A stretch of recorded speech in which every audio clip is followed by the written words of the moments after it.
So my name is Paul Ludwig. I live in California. I live in Livermore, California, which is outside of San Francisco. So I started looking at 911s, and the 996 is what kind of fit my budget. So I went for a test drive, and it drove better than all the others, meaning, right, the engine seemed a little bit stronger. The clutch was certainly much better. It had a little bit better road feel than the others, but there wasn't anything really wrong with it. So in researching issues with the cars, anytime you want to buy an old car, any old car, you look up what might go wrong with it. You know, all of the issues pop up. They're all very evident when you go searching. 2 years after ownership, I bought it in 2018. 2 years after, I started getting that funny little tick. And I'm like, well, all right. So I started talking to people. Well, how do I diagnose this? What is it really all about? So I did a basic diagnostic, and which were the kind of normal things, right? You take the belt off and make sure it's not any of your pulleys, right? You run it in a couple different configurations to figure it out. And I was like, you know, I don't have a shop to work in. I've got my garage, and I didn't want to get into the complicated, this is a little more complicated than most engines. I didn't want to get into that in my garage. So I said, okay, I'll make a deal with him. He's got this super reliable engine program, right? Stage 1, I'm just going to go with this. And we'll end up with a car that's going to last for the rest of my life. So the car left in early 2021, and it came back, I don't know, June or July of 2021. And it, you know, there's a break-in period, and, you know, there's a discussion about how long it takes to break in and how it will change over break-in. And of course I notice all these things. And it's an amazingly different machine. So the big difference between the two engines, the stock engine, you know, when I first bought it, I thought, oh, it has nice power, it revs really quick, and this one, it's on, and you get it instantly. You feel yourself, you know, hit the back of the seat. It's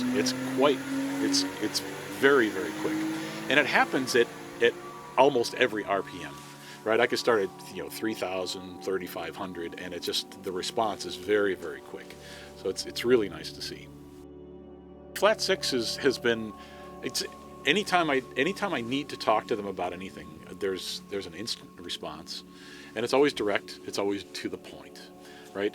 And I've never been in a position where I've really needed anything to any transaction. It's usually just a discussion, but the discussions are always very, very straightforward, and they're very forthright. They're very good. The support from the owners group is actually fun, right? It's more than just discussion of issues, technical issues. What do I run into? You know, there's some other fun things on the thread. Hey, you know, I'm taking this trip. Hey, I ran into this. Here's some cool pictures. It's a more of a social discussion than the technical stuff. So you'll see technical stuff in the forum, and it's a really nice group. There's a wide range of people, and you know, and if you live in Silicon Valley, all your friends are techies, right? It's like this group gets me out of that role and into a lot of other people, and people think differently, right, when they come from different backgrounds, and it's fun. It's really nice. So why would I drive 2,600 miles to come to this? And it's a bit of a personal thing. So my doctor likes to do forward-looking tests, and he got this weird test result. And the test result could indicate something about my longevity on the planet. There's no issues right now that I'm aware of, but this funny piece of data says I need to move up my bucket list stuff. And one of those bucket list items was a drive across the country.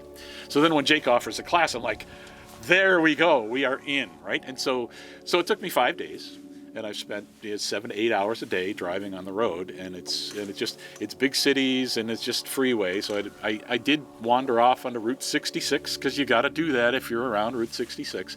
So I have some nice pictures and stuff. So it's just really, really fun. And it's something I'm now planning on doing in the next few years, is take some different routes around the country and visit some parks and stuff. So yeah, so that's a personal reason to do it, but I recommend it. Everybody should do it. It's so different. Every region of the U.S. has a completely different look and a completely different feel. It's just the view, right? And it's really, really good to see. Talking to people, just even in truck stops, you can get a feel for the difference in the culture across the U.S. We live in an amazing place.